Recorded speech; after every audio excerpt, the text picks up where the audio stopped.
बिहार पंचायत चुनाव 2026 में कौन मारेगा बाजी? आया बड़ा अपडेट। दोस्तों, बिहार की राजनीति और गांव की सत्ता से जुड़ी एक बड़ी खबर सामने आई है।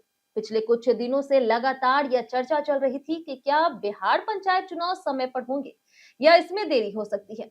क्या सीटों का नया परिसीमन होगा? क्या पंचायतों की सीमाएं बदल जाएगी? और क्या पुराने समीकरण पूरी तरह से बदल सकते हैं? लेकिन अब इन सभी सवालों पर लगभग तस्वीर साफ होती हुई दिखाई दे रही। पंचायती राज मंत्री दीपक प्रकाश ने पंचायत चुनाव को लेकर के बड़ा अपडेट दिया। उन्होंने साफ शब्दों में कहा है कि बिहार पंचायत चुनाव अपने तय समय पर ही कराए जाएंगे। विभाग चुनाव की तैयारियों में जुटा हुआ है और सारी प्रक्रिया पहले से तय कार्यक्रम के अनुसार आगे बढ़ रही। सबसे बड़ी बात यह है कि इसमें किसी प्रकार की देरी की कोई गुंजाइश नहीं बताई जा रही। अब सवाल यह है कि इस बयान का बिहार के गांव और चुनाव लड़ने की तैयारी कर रहे हजारों संभावित उम्मीदवारों के लिए क्या मतलब निकलता है। इससे आसान भाषा में समझते हैं। तो सबसे पहले बात चुनाव की टाइमिंग की करते हैं। सरकार के संकेतों को देखते हुए यह लगभग तय माना जा रहा है कि नवंबर या फिर दिसंबर 2026 में पंचायत चुनाव कराए जा सकते हैं। हालांकि अंतिम तारीख राज्य निर्वाचन आयोग की आधिकारिक अधिसूचना के बाद ही सामने आएगी। लेकिन मंत्री के बयान के बाद इतना जरूर माना जा रहा है कि चुनाव समय पर ही होंगे। अब यह खबर उन लोगों के लिए बहुत महत्वपूर्ण है जो पिछले कई महीनों से अपने गांव में सक्रिय हैं। कोई मुखिया की तैयारी कर रहा, कोई सरपंच बनने का सपना देख रहा, तो कोई जिला परिषद या फिर पंचायत समिति सदस्य के रूप में अपनी दावेदारी मजबूत करने में लगा हुआ है। चुनाव समय पर होने के संकेत के बाद गांव में राजनीतिक गतिविधियां भी तेज हो गई है। लेकिन इस पूरी खबर का सबसे बड़ा हिस्सा वह है जिसने कई संभावित उम्मीदवारों को राहत दी है। इस बार चुनाव से पहले कोई नया परिसीमन नहीं किया जाएगा। अब बहुत से लोग सोच रहे होंगे कि आखिर परिसीमन होता क्या है। आसान भाषा में समझे तो परिसीमन का मतलब होता है पंचायतों और वार्डों की सीमाओं में बदलाव करना। कई बार गांव की आबादी और प्रशासनिक जरूरतों को देखते हुए सीमाएं बदल दी जाती है। ऐसे में किसी उम्मीदवार का पूरा चुनावी समीकरण बदल जाता है।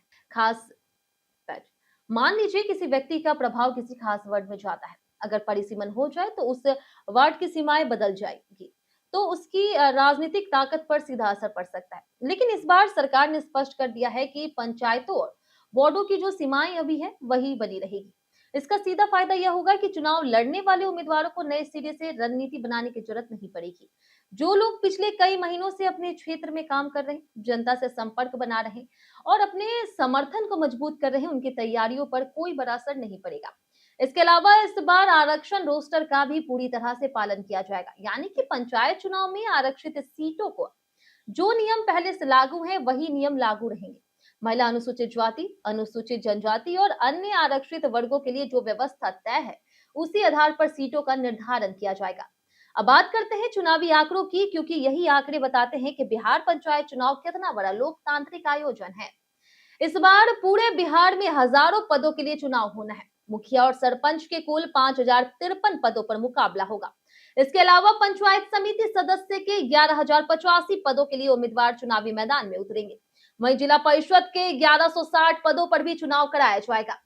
लेकिन सबसे ज्यादा संख्या वार्ड सदस्य और पंचों की होगी। इनके लिए कुल 1,09,635 पदों पर चुनाव होंगे। अगर कुल संख्या को जोड़े तो लाखों उम्मीदवार चुनावी मैदान में अपनी किस्मत आजमाने के लिए उतर सकते हैं।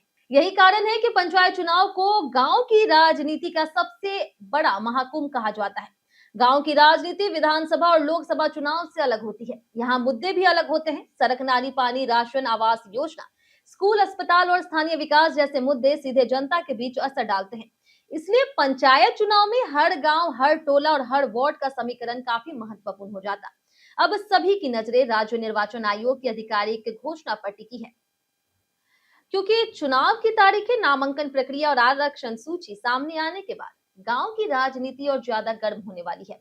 तो बड़ा सवाल अब यह है कि क्या इस बार पुराने चेहरे फिर से जीत हासिल करेंगे या फिर नए उम्मीदवार गांव की सत्ता पर कब्जा जमाएंगे। बिहार के गांव में राजनीतिक माहौल धीरे धीरे गर्म होना शुरू हो चुका है और आने वाले दिनों में यह मुकाबला और दिलचस्प होने वाला है। आपके गांव में पंचायत चुनाव को लेकर के क्या माहौल है? क्या आपके क्षेत्र में पुराने प्रतिनिधि मजबूत हैं या फिर नए चुनौती देने के लिए तैयार हैं?